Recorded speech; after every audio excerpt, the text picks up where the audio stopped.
Sono più di 5 milioni di moduli l'anno, quindi dobbiamo riorganizzare tutta la struttura di logistica del sito. Non possiamo più permetterci attività di ricezione soltanto giornaliero, ma la dobbiamo fare 24 ore su 24, 7 giorni su 7.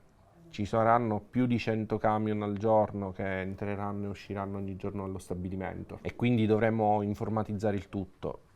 Dobbiamo sviluppare l'attività di smart logistic per avere gli inventari in tempo reale di tutto il movimento delle materie prime. Ok, ok. E dobbiamo capire anche come organizzare tutta la formazione di queste persone che devono arrivare.